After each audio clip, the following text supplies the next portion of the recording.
वो चिड़िया अपने दो बच्चों के साथ अपने घर में बैठी हुई थी।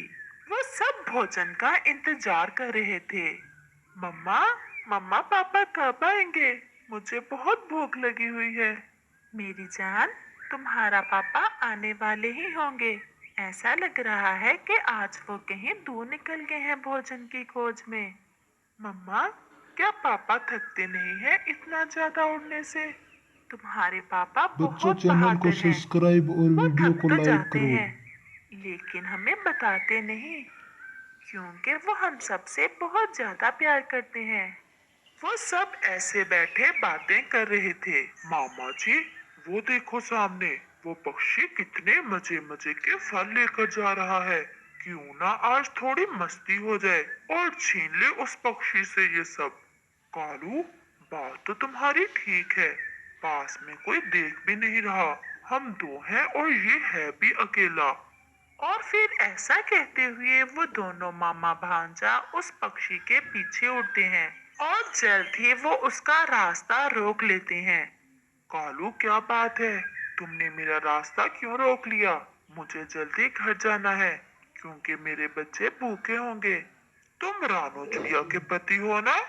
हाँ हाँ, रानो चिड़िया मेरी ही पत्नी है। लेकिन अब मुझे जाने दें, मुझे बहुत जल्दी है। मेरे बच्चे भूखे हैं। भूखे तो हम भी हैं। लाओ जरा देखें, ये फल मीठे भी हैं, कहीं कड़वे तो नहीं। ऐसा कहते हुए वो फलों की तरफ बढ़ते हैं। ये मेरे बच्चों का भोजन है, मैं ये कभी तुम्हें नहीं दूंगा। हम ले कब रहे हैं? हम तो छीन रहे हैं। और फिर कालू पापा चिड़िया को मारने लगता है और उसका मामा कौवा वो फल उठाकर भाग जाता है। मेरा तुम्हें मारने का कोई प्रोग्राम नहीं था। अगर आसानी से फल दे देते तो मार से बच जाते।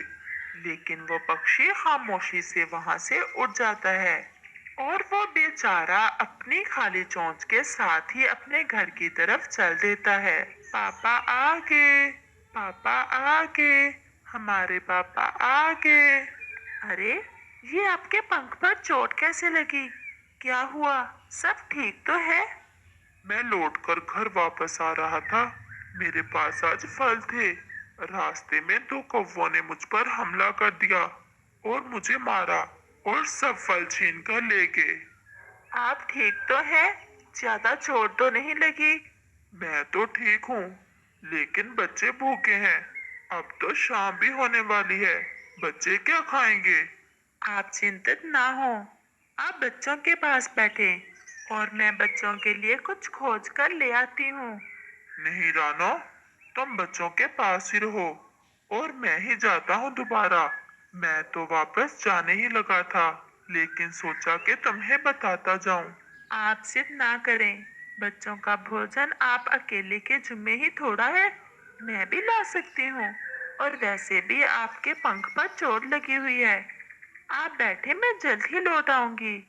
और फिर रानो चिड़िया अपने बच्चों के लिए कुछ खाने को ढूंढने निकल जाती है। पापा, मुझे बहुत भूख लगी हुई है।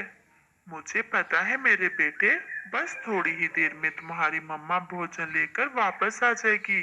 तब तक तुम दोनों सो जाओ। लेकिन पापा, खाली पेट नींद नहीं आती। लेकिन पापा चिड़िया खामोश था। वो बहुत दुखी हो रहा था। रानू चिड़िया उड़ती उड़ती दूर तक निकल जाती है, लेकिन उसे तो कोई दाना तक ना मिला था, क्योंकि अब तो समय भी शाम का था। जो दाने भी जंगल में कहीं गिरे पड़े थे, वो तो सब पक्षी उठा कर ले गए थे। वो थक हार कर एक पेड़ पर बैठ जाती है।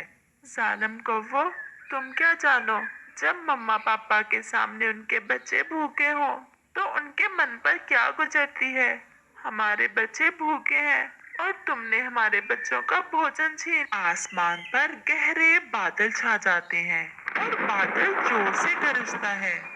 ये कैसी परीक्षा आन पड़ी है आज हम पर। मौसम भी खराब हो गया है। ऐसा लग रहा है थोड़ी ही देर में बारिश शुरू हो जाएगी। मैं हार गई और भोजन ना ढूंढ सकी। मेरे बच्चों को आज भूखे ही सोना पड़ेगा। वो चिड़िया अभी उड़ने ही वाली थी कि बारिश जोर से शुरू हो जाती है। बारिश बहुत तेज थी। वो चिड़िया इधर उधर देखती है। वो कोई सुरक्षित जगह देख रही थी, क्योंकि ऐसी बारिश में वो वापस घर भी तो नहीं जा सकती थी। और फिर अचानक से उसकी नजर सामने एक गुफा पर पड़ती है और वो उड़ती हुई उस गुफा की तरफ चली जाती है। वो जैसे ही गुफा में जाती है तो वहाँ एक पक्षी पहले से बैठा हुआ था। तुम चिड़िया ऐसी बारिश में क्या करती फिर रही हो? आज मेरे पति से बच्चों का भोजन कौवों ने छीन लिया और उन्होंने मेरे पति को मारा भी। बच्चे बहुत भूखे थे, इसलिए मैं भोजन ढूंढते ढूंढते इधर निकल आई थी और फिर बारिश शुरू हो गई। चिड़िया, मेरे पास ढेर सारा भोजन है, तुम मुझसे भोजन ले सकती हो और मैं हर किसी पक्षी की मदद करता हूँ। तुम ये भोजन लो और अपने बच्चों के पास जाओ, तुम्हारे बच्चे भूखे होंगे। आपका बहुत बहुत धन्यवाद। बस बारिश थोड़ा रुकती है तो मैं जाती हूँ, मेरे बच्चे तो रो रहे होंगे। चिड़िया, तुम ये छाता ले जाओ, इसे अपने ऊपर लो और जाओ, अपने बच्चों को खाना दो। आप बहुत अच्छे पक्षी हैं। तुम मुझसे हर रोज भोजन लेकर जा सकती हो और अगर किसी दूसरे पक्षी को भोजन की जरूरत हो तो उसे भी भेज देना। और फिर चिड़िया वो छाता अपने ऊपर लेती है और भोजन लेकर अपने बच्चों की तरफ चल देती है। लेकिन वो बेचारी ये क्या जानती थी कि उसकी सफलता अभी कम ना हुई थी। वो जैसे ही घने जंगल में पहुंचती है, वहां तो वही कौवे बैठे हुए थे। हम भीगे बारिश में और मामा जी वो सामने देखो, वो छोटी चिड़िया कैसे छाता लेकर घूम रही है। चलो मामा जी, उससे वो छाता छीन लेते हैं। ये छाता तो बहुत सुंदर है, कितने रंग है इस छाते में। और फिर वो चिड़िया का पीछा करते हैं और उसे रोक लेते हैं। पहले तुमने मेरे पति से फल छीन लिए और उसे मारा भी, अब मेरा रास्ता क्यों रोक रहे हो? इतने जालिम ना बनो, हमारे बच्चे भूखे हैं, हर जुल्म का हिसाब देना पड़ता है। जुल्म इतना ही करो जितना तुम सह भी सको। मामा जी, मैं ना कहता था ये चिड़िया बड़ी बड़ी बातें सुनाएगी, इसकी बातों में ना आना। मेरे भांजे को ये तुम्हारा छाता बहुत पसंद आया है, आप इसे आराम से दे दोगी या अपने पति की तरह मार खाओगी? मेरे बच्चे भूखे हैं, भगवान के लिए मेरा ये छाता आप रख लें, लेकिन मेरा भोजन ना छीने, मेरे बच्चे मेरा इंतजार कर रहे होंगे। भोजन तुम ले जाओ, क्योंकि अभी हमारा पेट भरा हुआ है तुम्हारे पति के फलों से, लेकिन ये छाता देते जाओ। और फिर वो चिड़िया वो छाता वहीं छोड़कर ऐसी बारिश में अपने बच्चों की खातिर भोजन लेकर अपने घर की तरफ चल देती है।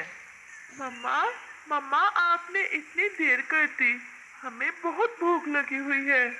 ये देखो, मैं अपने बच्चों के लिए ढेर सारा भोजन लेकर आई हूँ, खाओ मेरे बच्चों। और फिर उनके बच्चे वो भोजन खाने लग जाते हैं। रानो, इतना ढेर सारा भोजन कहाँ से मिल गया तुम्हें? और फिर रानो चिड़िया अपने पति को सारी बात बताती है कि कैसे वो तेज बारिश से बचने के लिए उस गुफा में गई और फिर कैसे वहाँ एक पक्षी ने उसे भोजन और छाता दिया। वो पक्षी बता रहा था कि उसके पास ढेर सारा भोजन है, वो सब अच्छे पक्षियों की ऐसे ही मदद करता है। लेकिन उन कौवों ने तुम्हारा छाता छीन लिया। कुकू के पापा, वो तो अच्छा हुआ, उन्होंने मेरा भोजन नहीं छीना। मैं तो डर गई थी कि अब वो मेरा भोजन छीन लेंगे। वो ऐसे बातें कर रहे थे कि आसमान पर बादल जोर से फटता है और एक तेज बिजली नीचे जंगल की तरफ गिरती है। वो सब परिवार सहम कर बैठ जाता है। ऐसा लग रहा है कि कहीं बिजली गिरी है। और फिर रानो चिड़िया खिड़की से देखती है कि सब पक्षी कौवे के घर की तरफ भागे जा रहे थे। और फिर चिड़िया बुलबुल से पूछती है, बुलबुल बहन क्या हुआ, सब कहाँ जा रहे हैं? कौवे के घर पर बिजली गिरी है और उसका घर जल गया है। सारे का सारा परिवार ही मर गया है बेचारे का। रानो, हमारे बच्चों को भोजन तो भगवान ने फिर से दे दिया और जालिम को उसके अंजाम तक पहुंचा दिया। जब उस कौवे ने मुझे रोका था तो मैंने उसे बताया था कि हर जुल्म का हिसाब देना पड़ता है।